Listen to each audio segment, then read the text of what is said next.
Good morning, good afternoon, good evening, wherever you happen to be. This is Firoz Manji from Daraja Press. Thank you for joining me on Organizing in the Time of COVID-19. This morning we had a very interesting discussion with a member of Grain about the conditions of farmers in India. This evening, we're going to be talking to Kartini Samon, who has also been a member of Grain, working in Indonesia, working with small farmers, conducting independent research, and involved in movement building to support small farmers and social movements in their struggles for community-controlled and biodiversity-based food systems. We've had a lot of difficulties today being able to connect with Kartini as her internet connection is not very good. But while she's trying to get back online, I just like to tell you about a recent report that has come out from Grain, a new research which suggests that industrial livestock, not wet markets, might be the origins of COVID. And Kartini has been directly involved in this work. Was one of the researchers involved in producing this report. And so I thought it would be very interesting to discuss the report with her before we talk about more specifically the conditions and the struggles of small farmers in Indonesia. Kartini, are you able to be online yet? That's unfortunate. We seem to be having a lot of trouble getting Kartini online. I would strongly recommend that if you are able to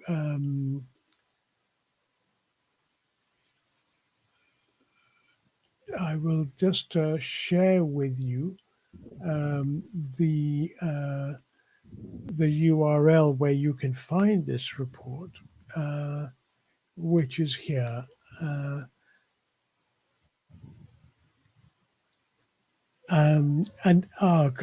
Good, great, Kartini, you're back. This is great. Hello. Yes. Yeah, nice to have you back. I was just explaining to our audience about how you were involved in the production of this particular report.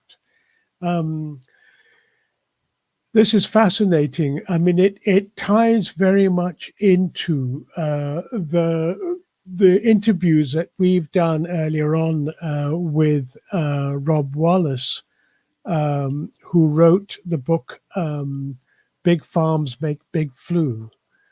So I'm very interested to know that you have come to what appears to be similar conclusions. I wonder if you could give us a sort of a summary of what that report is coming up with.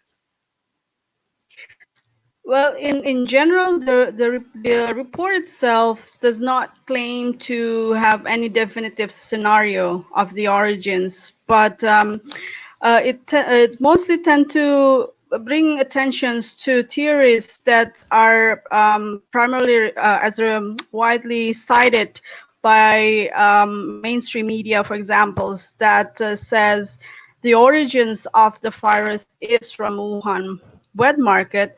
Well, while on the other side, actually, there's a lot of scientific report shows that none of the animals in Wuhan market have tested positive, and there's other scenarios that we need to look how the transfer of this animal disease to human, and now from human to human disease. And I think it is also shows that the evolutions of the virus itself need a highly dense animal populations that have similar encoding genes with human. So the fact that not only just a single wild animal, but it needs a high population density of animals to be able to transfer to human in its forms now. In the sense that Grain is not, myself, we are not an expert on animal disease or virology, but the research that we've done on the global livestock diseases, for example, have started back a little back in 2006 when the world at that time was facing with avian flu pandemic. And the claim was similar at that time, was blaming backyard farmers and the wet market in Asia of causing the spread of the virus. But in the investigations, we found out that chicken factory farms are likely the source of that, of those highly pathogenic virus, and it's sort of similar to. Oh, goodness me. We seem to be very in bad luck. We've lost Kartini again, but I hope that she will be back. Um, those of you who may have watched the interview I did with Rob Wallace, um, as well as with Sylvia Ribeiro from Mexico. Both of them talked about the situation in which it is the process of deforestation, the clearing of forests for agricultural use, for industrial agriculture, which disturbs the ecology of those forests and just demolishes a situation where bats and other infected animal species have lost their ecology and then seek other ways to feed. And with the growth of the industrial livestock production, Rob Wallace argues, what happens is that they have a community, a homogeneous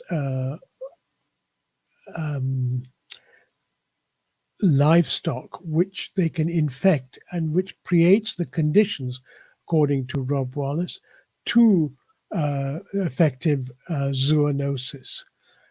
Welcome back, Kartini. Nice to have you back. We're certainly having some interesting times here. I was just trying to summarize the main arguments that Rob Wallace and Sylvia Ribeiro put forward. But let's go back to what you were saying, that you're finding that that it seems to be that it's not the wet markets that the media talks about, but rather it is infection coming into a livestock market in which industrial livestock farming, which is organized in such a way that those animals have very little diversity in their genetic makeup. Is that what I understood you saying? Yes, but also the fact that there's a lot of misconceptions going on about what is wet market is, and for communities across Asia, wet market is simply a farmer's market, a fresh market that sells vegetables, fruits, all this kind of fresh produces, and only very few of the wet market that actually sold wild animal, and that has been under a lot of control, particularly in China, since the spread of the outbreaks of the avian flu back Right. in 2006. And as we also consult with friends and networks in China, the control of the wildlife market has been strongly imposed since then. And of course, there are still some cases like what people saw on the Wuhan wet market, but the argument basically in the report is not that the origins of the COVID-19 is started from the Wuhan market, but it is from the wild. It goes through an evolutions, of course, of from wild animal to be able to transfer to humans, and that would take, that will take a high population density of animals to be evolved and to be in the form that it is now. And also, it's sort of our report wants to highlight some of the existing scientific reports that's already issued, but less popular actually.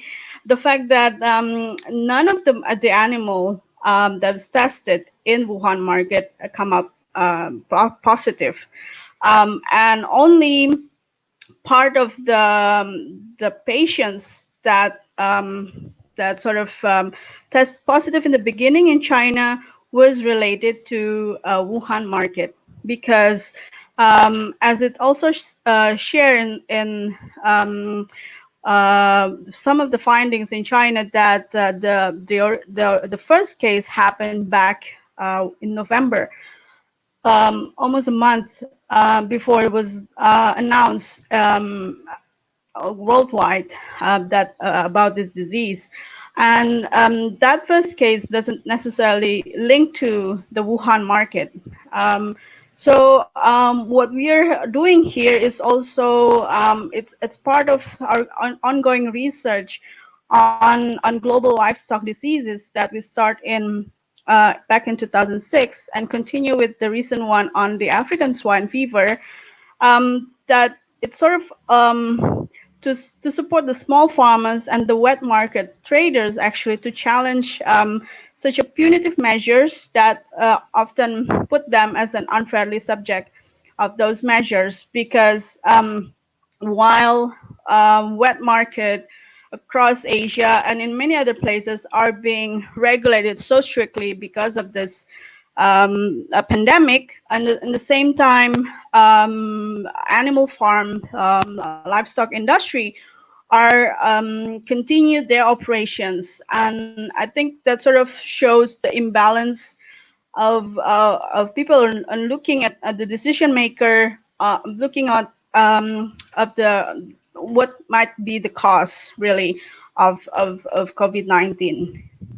So why does the media focus so much on the wet market?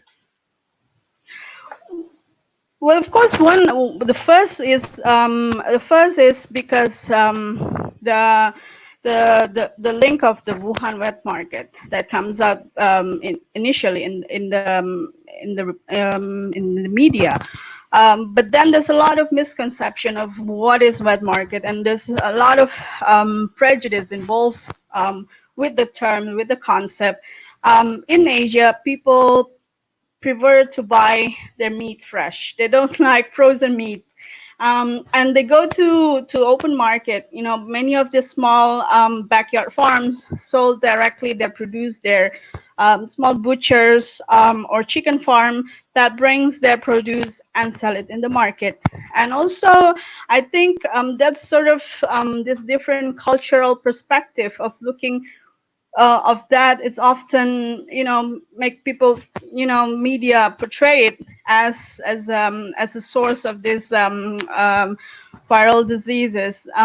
But I think it is important to really look into the similarity of what people call as wet market in Asia, in Africa, with what people call farmers market in Europe or in North America. There's no different actually.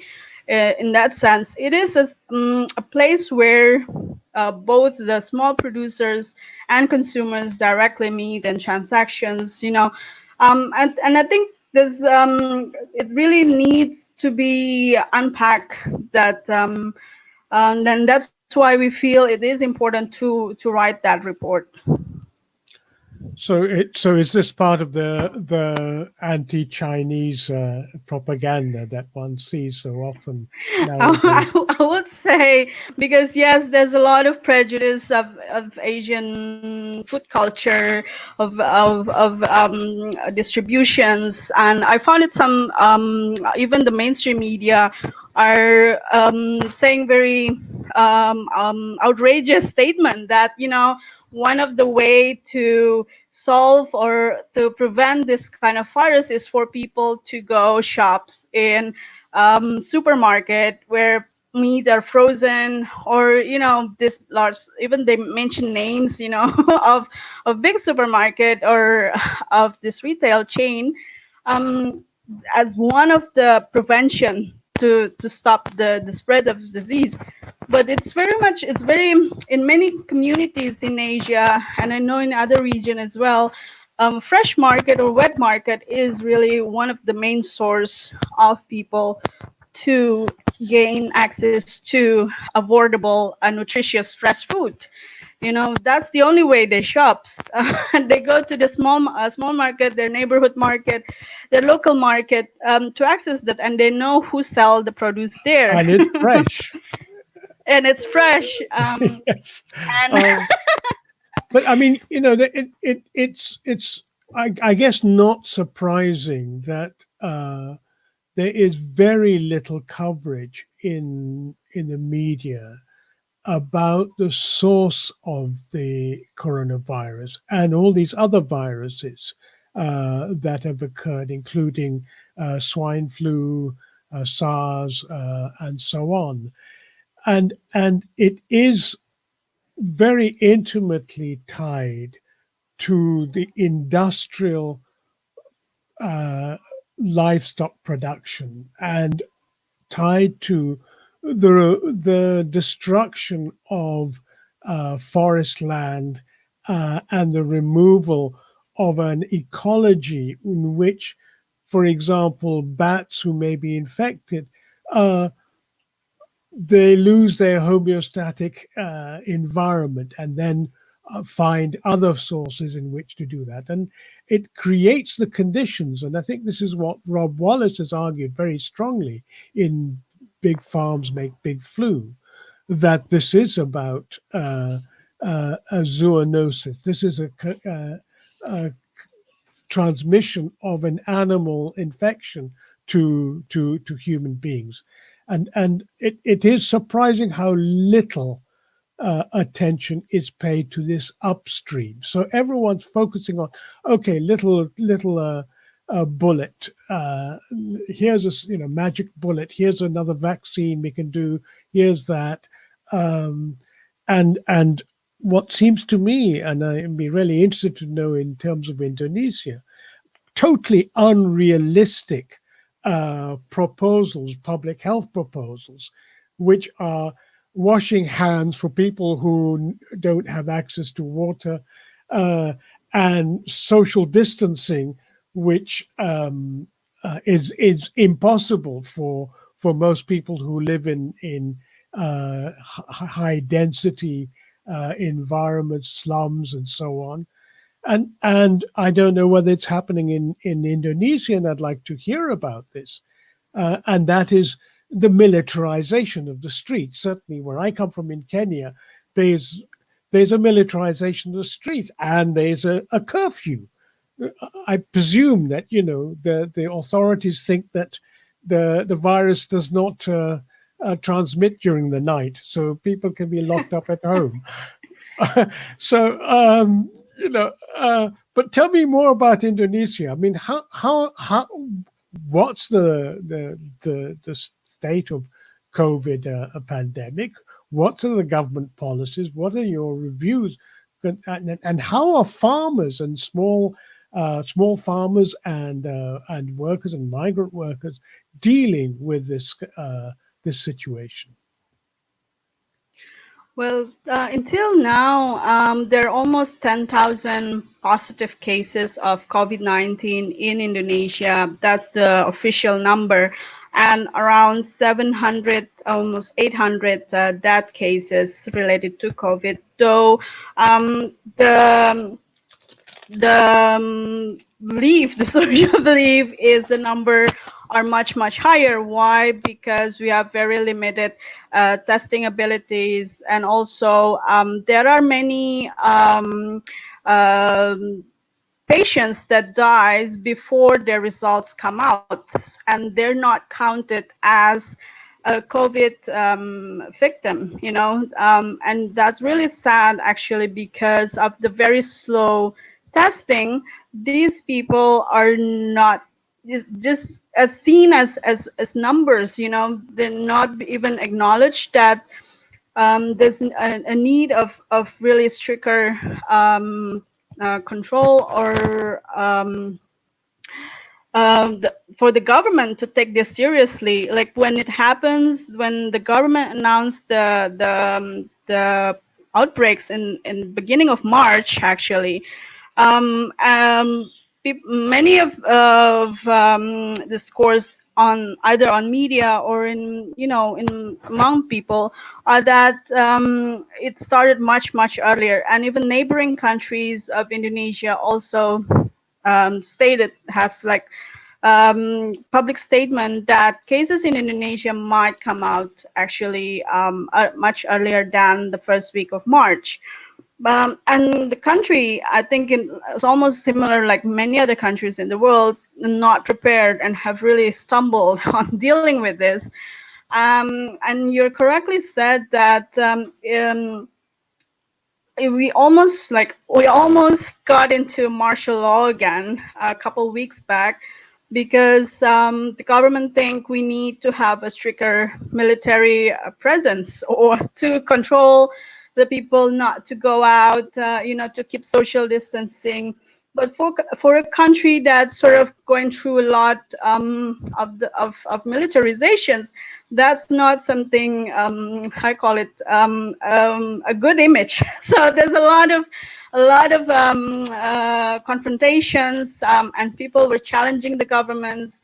I think in the end, the martial law wasn't implemented, but still you can see, like even in my neighborhood, that we don't usually see police and military going around. You see them more present these days. And of course, it is difficult in many areas, particularly like the big cities of Indonesia, like Jakarta. The population is so dense that even houses doesn't really have like 2 meters limit between this. People living in the small alleys, and to push people to live inside the houses with, for example, 6 or 10 family members in a very small houses, it's almost impossible.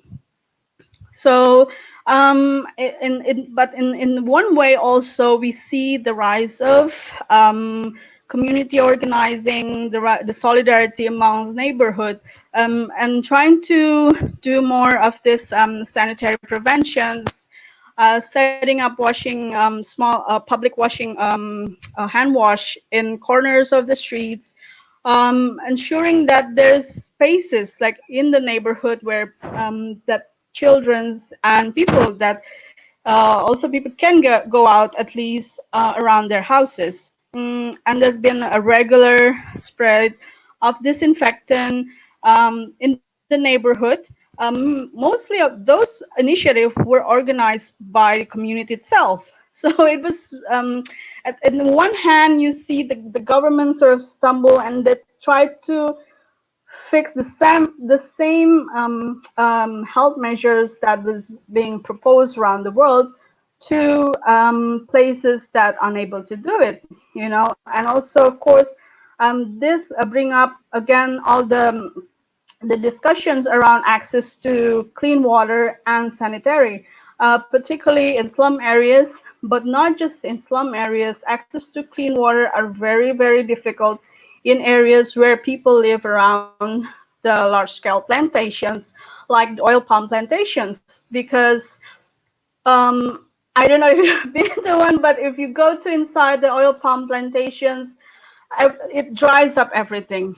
So basically, even before COVID-19, people have difficulties to access clean water. So they have to either buy water, and that really affects their economic expenses, their household expenses, and including in the slum area in Jakarta. And now with the situation, so the discourse and the debate around access to clean water is rise again, of course, and we don't have answers at this moment. And I think government are really in the stage of trying to focus their attentions just to solve COVID-19 without really seeing the bigger pictures of and that's really sad because among this 800, almost 800 death cases, there's already like almost 40, 50 medical workers has been victim of COVID-19 because of the lack. Yeah, so I'm saying that Wow. number is it's really high. So this is That without this is protection very serious. Yeah, yeah, and protections. Go ahead. yeah, the protection from PPE, personal protection equipment. Yes. Yeah, No, but no, it's very limited. you were saying that amongst in the palm plantations, those palm trees, they suck up water, do they? Yes, yes, they suck up water a lot. They suck up a lot of water and it dries, and not just dries the water source, but it pollutes the rivers with the heavy use of pesticides and chemical fertilizer. So access to clean water in plantation around in Indonesia is very, very much, it's a big issue for long. And I think that becomes worse where in the time we live now, in the pandemic time. How do you expect people to continue wash their hands, or make sure it's clean when even the water is not clean? So that's one of the, it's really a crucial questions and very critical to understand that to solve this issue, you have to tackle also a lot of this basic health access, actually. But you were mentioning that medical professionals are dying and being infected in. Is this just in the urban centers, or are there hospitals around for the small farmers in rural areas? Well, the problem is the hospitals that could taking care of the COVID patients is very limited.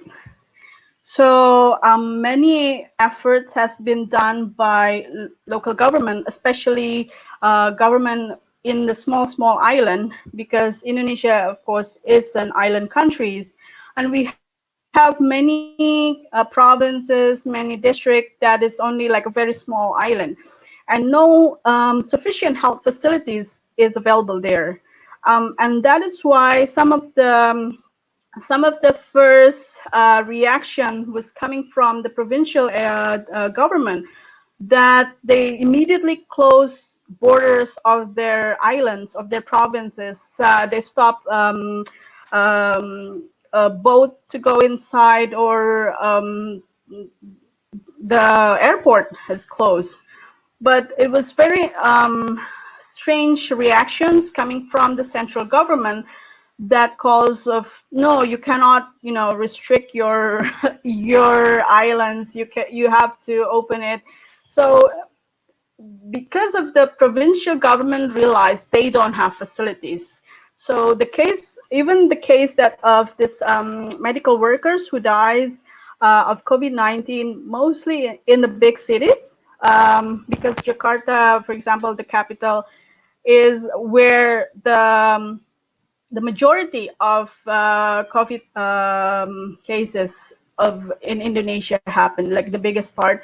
Though now almost all of the 34 provinces already have cases, positive patients, but hospitals or basic healthcare in the village doesn't have capacity.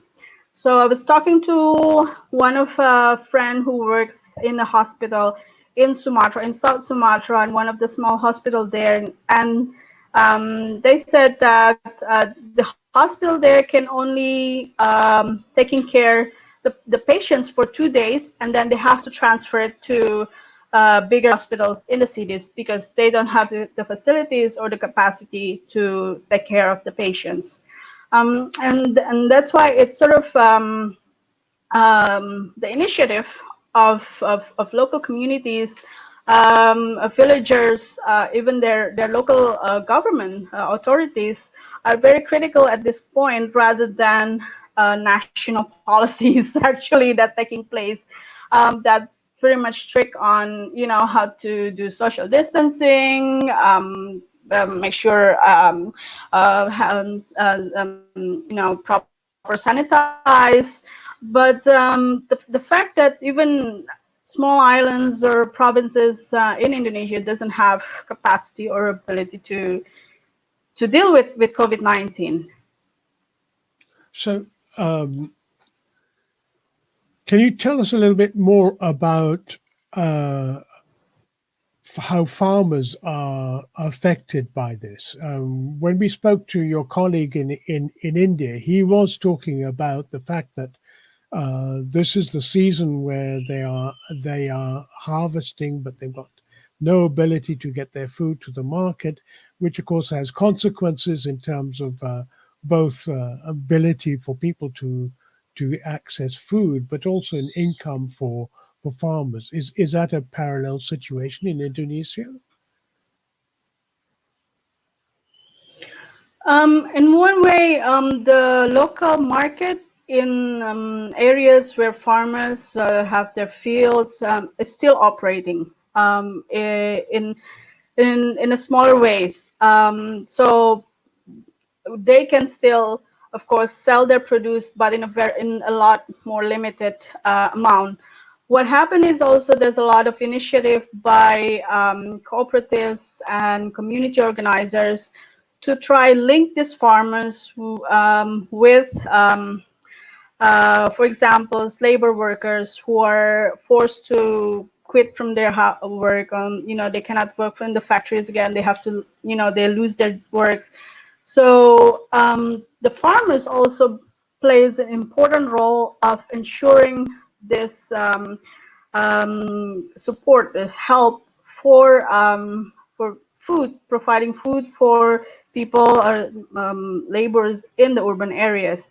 So there's a big wave of people working together now and chipping in. Actually, there's crowdfundings to buy produce from the farmers and then redistribute it in the big cities. And farmers have shown very strong resilience, and of course they continue working. Many of farmers here is small scale farmers. Of course, the average ownership of land is half a hectare, and it managed only by the families. So they continue work, they continue to produce, and they're the one who managed to survive very well, actually. And they're becoming part of this important solidarity network to support workers and labor in the urban cities. So it is in one way you see the resilience and the solidarity coming from the rural community, actually. So is this a product of the the crisis of the pandemic, or has this been something that has been brewing anyway?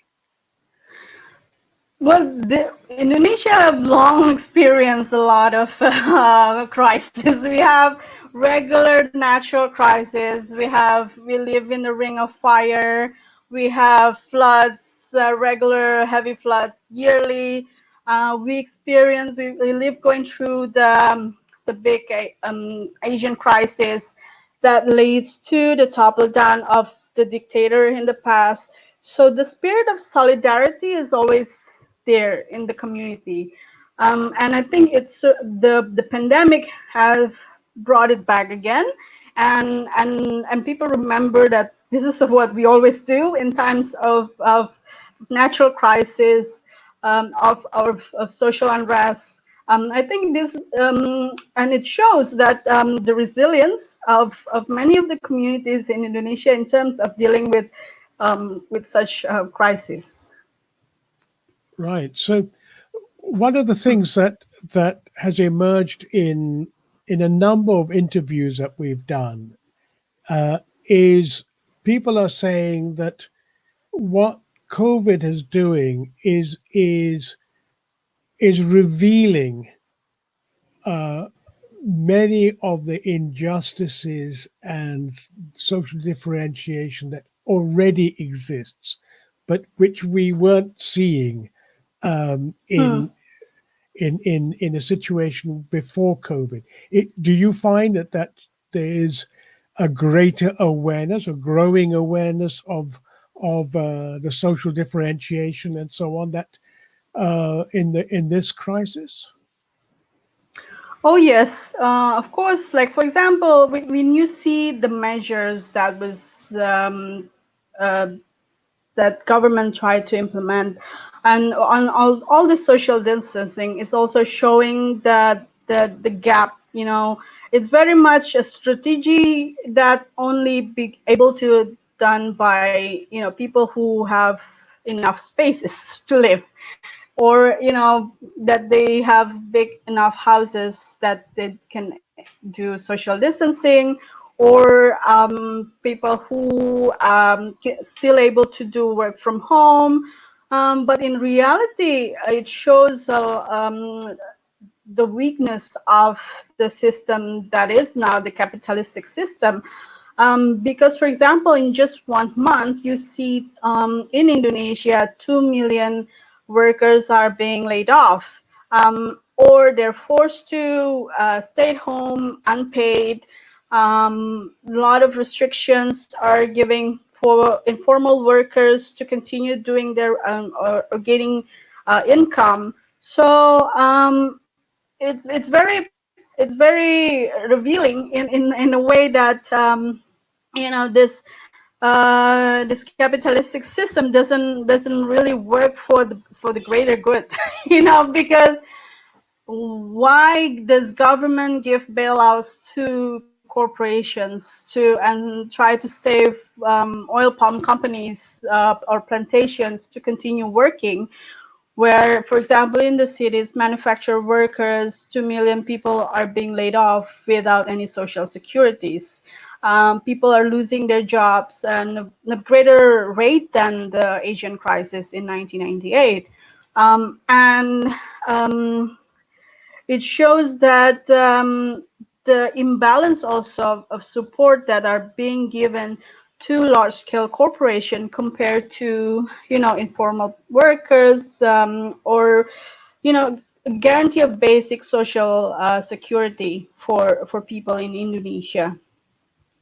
So, I mean, you've mentioned the growth of social solidarity in those slum areas, those highly intense, um, crowded areas, and you've also talked about the social solidarity being shown by farmers towards unemployed workers and so on.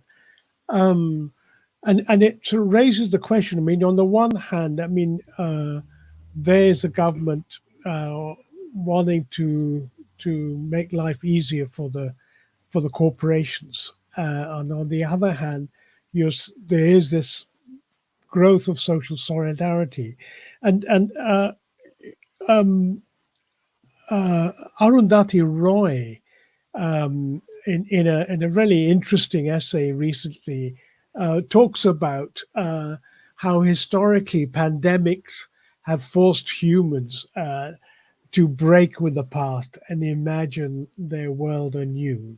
She says, this one is no different. It is a portal, a gateway between one Mm. world and the next. Uh, to what extent is that the case? What are the seeds, the elements of the birth of a new world that you see happening?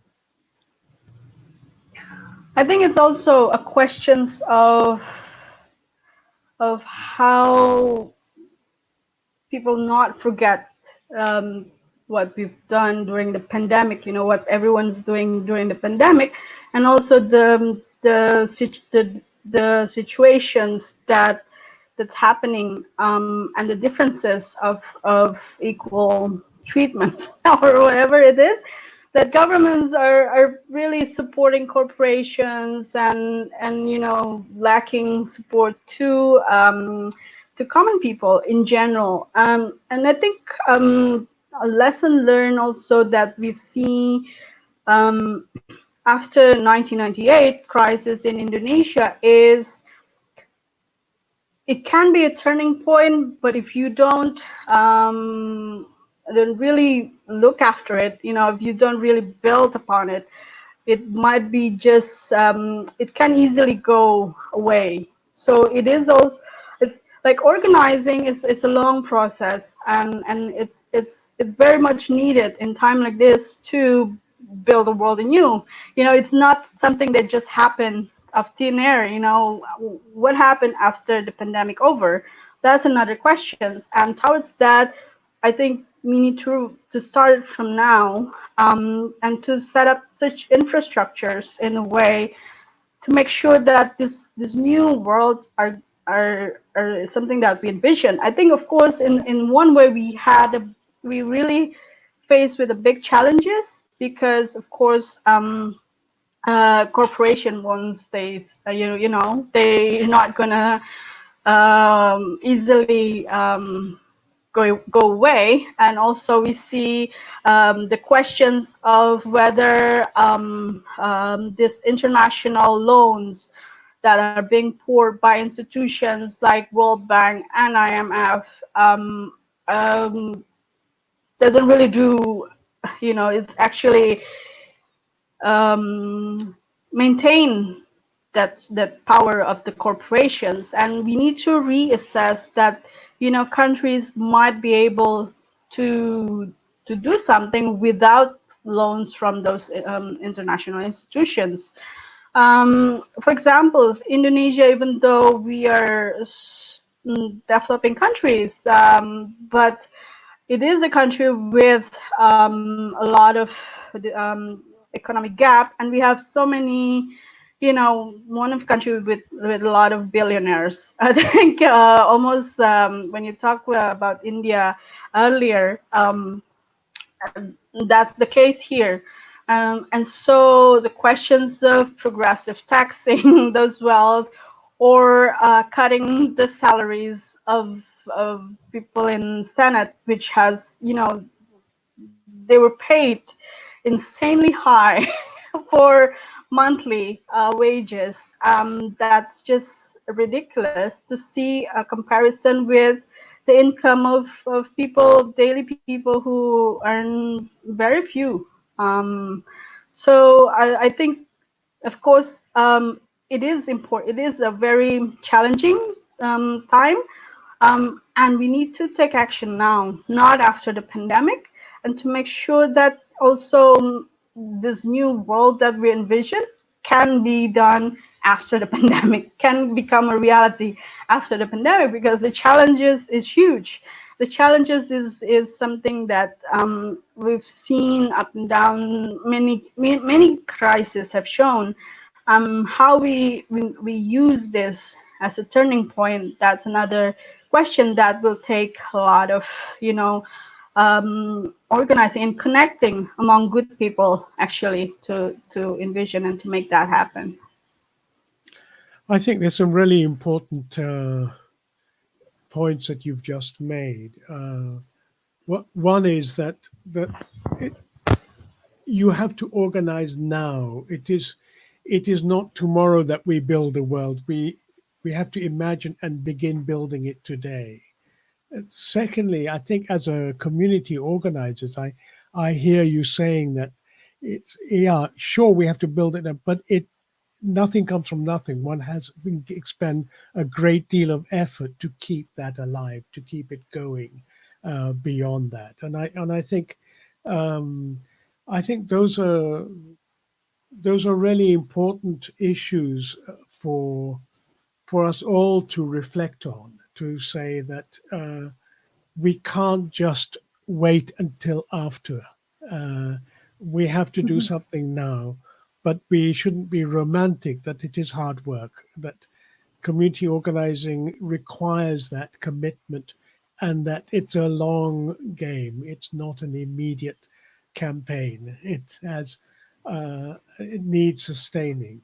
And so, I mean, I'm proud to have somebody like you who is a community organizer being able to put across that message. And I think it's something that many of those who will be watching this show will appreciate. So I want to thank you very much for raising those really crucial points, especially given the experience you have in Indonesia of having to deal with so many repeated crises. So I want to thank you, Kartini, for joining us. It's been just a real Yeah. pleasure. And I'm sorry we've had all this trouble with with the internet, but It's a obviously they thought. pleasure really also. But it obviously other they all thought that you had too many important things to say, so they were trying to stop your internet connection. So, uh, Of it's course. really nice to have you on the show. Is there any sort of final message, final point that you would like to convey to people who are watching?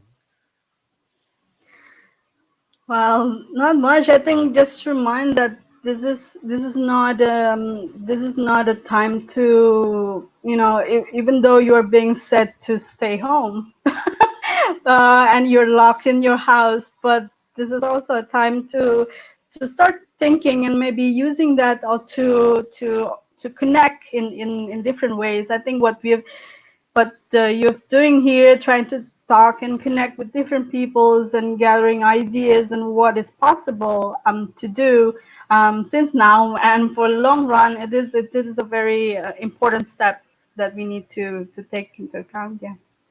Well, thank you for contributing to that. I think it's for me a great education to meet people like you and to discuss these kind of issues to which we don't have immediate answers, but we need to be able to converse, discuss, exchange ideas. And so I really appreciate your giving time to join us. It's been a real pleasure to meet you, and I hope that maybe a month or so down the line, as the situation develops, we might be able to discuss with you again to see where we've got to there, both in terms of the growing crisis, but also the possibilities of a new world emerging in different ways. So thank you, Kartini, Yes. for Thank you very joining. much, Firoze. Okay, you take care and all the best, Yes, huh? you too. Okay, look Bye. after yourself. Bye. Yes, you too. Bye. That was Kartini Samon from Indonesia, talking about both her research on the work that Grain has been doing on the suggesting that the industrial livestock, not wet markets, might be the origin of COVID-19, but also some really interesting insights into the conditions that people face in Indonesia and the possibilities of creating a new world against the threat of the old world, and even the threat of growing militarization. So thank you for joining us on this show. This is Firoz Manji from Daraja Press signing off on organizing in the time of COVID-19. Tomorrow we have an unexpected pleasure of having three guests who join us, who are the principal authors of the African intellectual declarations on COVID-19. And so tomorrow I will be talking with them about what their analysis of the situation in relation to Africa is, as well as what they feel needs to be done. So I hope you will join us on that really interesting discussion. And also then on Friday is the People's Strike all day broadcast that has been organized and which I will be participating in doing some of the hosting and interviewing. So I hope that you will join us in that in what looks like a growing movement for social solidarity strikes and rent strikes and other actions that are beginning to happen in the United States of America. It is late now. I'm off to bed. Thank you for joining us tonight, and I hope to see you all again. Good night for now.